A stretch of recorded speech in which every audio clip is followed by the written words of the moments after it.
Okay, so here we are with part 3 of the reading. So in this part of the reading, we're really going deep, and it is continuing on really from the energy of part 2, where we're speaking about going through a collective dark night of the soul, where we are going into the darkness, meeting the darkness, dealing with the corruption, dealing with all that's not right in the world, and finding answers and finding our way through the darkness to the light.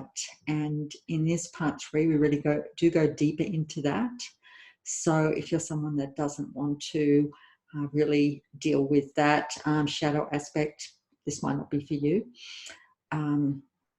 Personally, I believe that's necessary, but this is what came through with the reading that I'm going to share with you. And I found this part of the reading really does have a lot of spiritual fire in it, and speak to,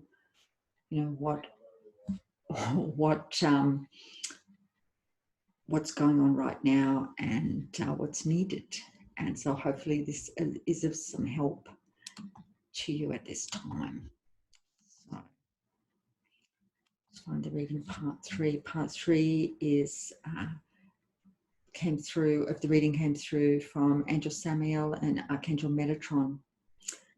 The first part is about the shadow self, and it refers to the past. The first card that came up in the reading, this is part 3. So the card that came up in the reading is about the past, represents the past, and the card that came up is the shadow self.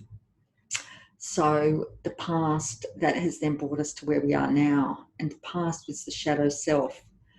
The collective, I believe this refers to the collective shadow of society, of humanity, to all that we have collectively allowed, we've refused to acknowledge, refused to look at, refused to take responsibility for, refused to take time to deal with. The misuse and corruption of power, the injustices, the abuses of human rights, and that this has grown like a rot and a sickness at the root of society and of its governments, its organisations and systems, like a poison filtering through into all aspects of life and society, and into the hearts and minds of men and women and children. We have allowed this through our inattention and inaction, and this corruption and evil has now gained power. In the darkness and in this time, it is coming to the surface, rearing its heads like some sort of many-headed dark monster that is out of control.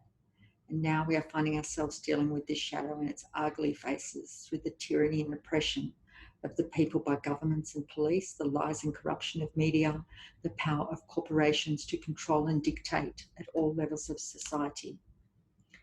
We're seeing the shadow of humanity and society as a great scourge and evil upon the land that now has to be met, to be addressed by each of us in our own way. And in the place of the future, the card in the place of the future is Archangel Metatron and the children. The children are our future, and it is time to look to their care, to their nurturing and education.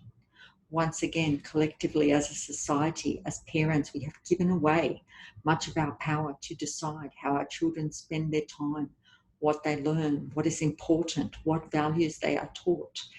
It is time to turn our attention to the children, to their care, before it is too late. The children are our promise for the future. As the corruption and misuse of power of governments and state turns its attention to the children, to deciding what is for their good, to increasing the control of the state over every aspect of the child's life, it is time to look to what is needed for the true care of the children. It is time for society, for parents to decide, either to allow things to continue on this course or to take back their power to decide what their children learn, what is important, what values are taught and practiced, and what is for their good. So thank you for listening to part 3 of the reading. Thank you.